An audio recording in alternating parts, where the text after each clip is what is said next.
First, we have a presentation from Altech Chemicals with the ticker code ATC. To tell us more about their high purity alumina project, today we are joined by Managing Director, Iggy Tan. Good morning, Iggy. Good morning. Thank you for having me. So firstly, welcome.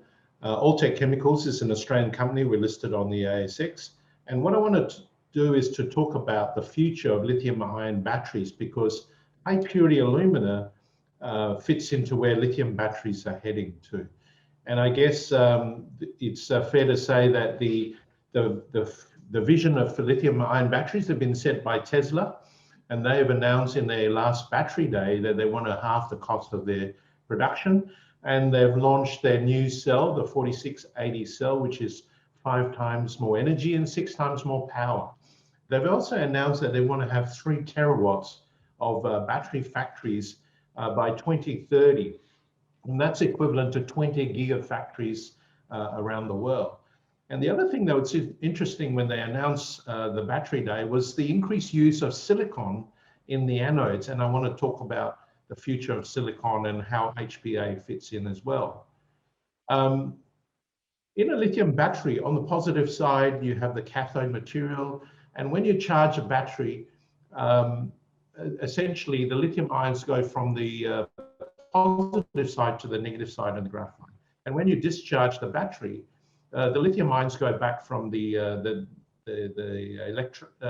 graphite side, but 10% of the lithium is actually left on the anode side, and this is called the first cycle lithium loss capacity. So before the customer even gets a battery, 10% of your lithium becomes inactive, and essentially what happens in a battery, the lithium coats the graphite particles, and it forms an SEI layer around the graphite material, and all the lithium becomes inactive. So this is a big problem for the battery industry, because 10% of your lithium doesn't take part in the future of the battery. Also, during the performance of the battery, there are cracks that happen in the SEI layer, and then more lithium is absorbed. And also during the performance of the battery, hydrofluoric ions in the electrolyte breaks down the SEI layer, and then more lithium is absorbed onto the particle as well. So there's a continued degradation of lithium on that graphite particle. Now, why is alumina being used in the graphite side? It's been proven by a lot of research around the world that it improves the first cycle loss, improves the high rate performance, and improves the fast charging capability, and also improves the safety of the battery.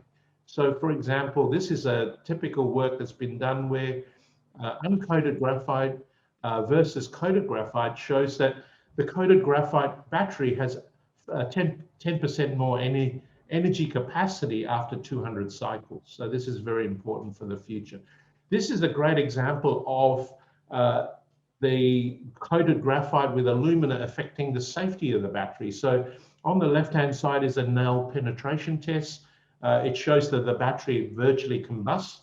Temperatures get up to 600 degrees. And on the right-hand side, the batteries are basically intact, and the temperature only gets up to 90 degrees. So coated graphite with alumina helps with the safety performance of the battery. Now, there are 3 ways of coating alumina onto graphite: the vapor method, solid method, and the liquid method. And the vapor method are atomic layer deposition, but it's very costly, complex, and it doesn't lead to mass production. We're focused on the liquid method, and it's really the most promising and easy to commercialize method. So essentially what we do is we coat a graphite particle with a fine layer of alumina, and by having an alumina layer, it stops for the lithium from forming on the graphite material. We also find that any other hydrofluoric corrosive material is absorbed by the alumina layer, and it also would help with the lithium degradation. And what it does is, when we coat the graphite, this is what we are aiming to have: a reduced first cycle loss, which is an extension of the battery life. We've done this in the laboratory. This is on the left-hand side is a graphite particle with our alumina coating. And you can see the very thin continuous layer of alumina at about 2 nanometers thin, very, very thin particles. We've taken it to the battery test now, and we've gone coin battery test, and it shows very positive performance in the battery. I want to talk a bit about the silicon as a future anode material. Silicon is a very promising material in anodes. It's got 10 times the capacity of graphite. So from a layman's point of view, there are 10 times more sites that the lithium can sit on. So if it's that promising, why isn't silicon being used in commercial batteries today? There are really 3 problems. First one is that there is a volume expansion of the silicon particles where it fractures. Number 2, instead of the first cycle loss of 10%, it's close to 50%. So 50% of lithium is lost. And also it has a higher fade in the battery. So these are some of the 3 problems, but the potential for silicon is enormous. So this is a graph that shows graphite material at 372 milliamps per gram. If you add 10% silicon, it jumps to 693. 20% silicon, it goes to 1,000. And you can see the potential by adding silicon in the battery. I mentioned about this fast fade. This is what happens with silicon if you don't resolve the 3 problems. It actually is detrimental to the battery. So what we have is this fracturing of the silicon particle on lithiation.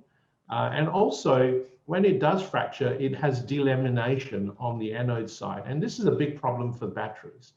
We believe that we have technology using the alumina coating technology to resolve this fracturing problem. So we believe that our alumina coating can resolve this fracturing problem, and it will be a big game changer to the lithium-ion battery industry. On this slide, it shows our silicon particle with alumina coating. We've now taken it to batteries, and we've seen very promising stability results. And obviously, there's a lot more work, but it's a very promising future for our high purity alumina into lithium batteries. Now, this is a great example of how this can impact in the end product. This is a Tesla Model 3 with 0 silicon. It does about 400 kilometers on the first charge. If you add 10% silicon into that battery, it goes 700 kilometers on a single charge. 20% drives it to 1,000 kilometers, and 30% 1,300 kilometers. So the potential is enormous. So our future is using our high purity alumina to coat graphite particles, silicon particles, and put it together in an anode of a battery. So to feed that material, we are doing a pre-feasibility study on a battery materials coating plant in Germany. Germany fits into the European strategy. We're very much focused on Europe because essentially the story of the lithium-ion battery will be Europe in the next decade. There's some 600 gigawatts of battery capacity being built in Europe, all driven by regulations. And we are very focused on providing our high purity alumina into Europe. If we come back to our high purity alumina plant that feeds that to the European coating plant, our project is well developed. High purity alumina is used in lithium-ion batteries as well as LEDs. And the growth of the business is expected to grow from 30,000 tons to 270,000 tons by 2030. And there's a shortage of supply forecasted. Our project is well developed. We've got a mine in Australia with 250 years of mine life material. Our processing plant will be in Johor in Malaysia. We have disruptive technology in that we have a low quartile costs. We have patent protection, and we have been accredited as a green process because we essentially use 49% less greenhouse gases to make the same ton of HPA as the current production.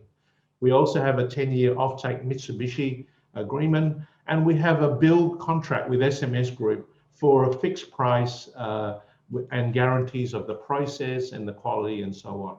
I just want to give you an update of where we are on the financing. To date, we've spent 50 to 60 million in the development of the project. We've conducted the stage 1 and stage 2 construction. The NPV of the project is about $500 million US. The EBITDA is about 76 million per annum, and we are targeting the project use of funds of 390 million. 190 million of senior debt has been completed with KfW IPEX Bank, and we're now progressing to the secondary debt, which is the listed green bond process. We're targeting 144 million of green bonds, of which 100 million will go through as secondary debt for the project. Now, a lot of work has been done. We've done all the group that is doing it out of the UK have done all the due diligence. They've conducted all the legal due diligence. The prospectus and the facility agreement is largely completed, and we will be looking at that company to start the marketing process during the next quarter.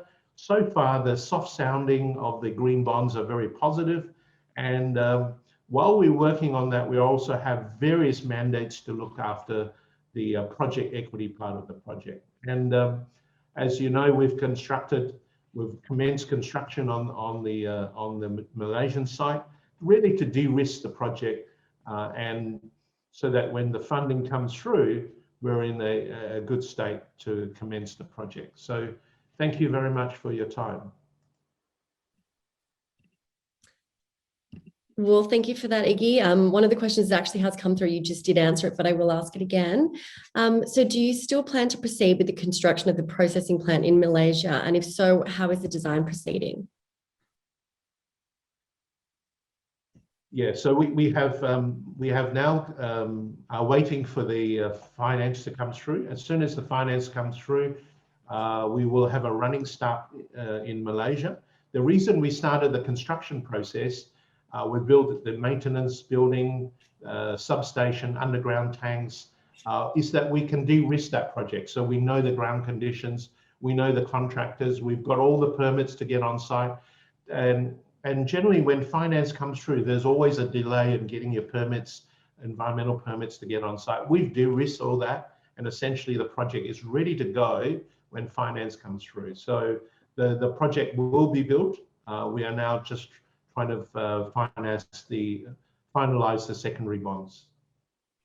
Wonderful. Well, thank you for joining us today, Iggy. And of course, a copy of today's presentation will be available online on brokerbriefing.com in the coming days.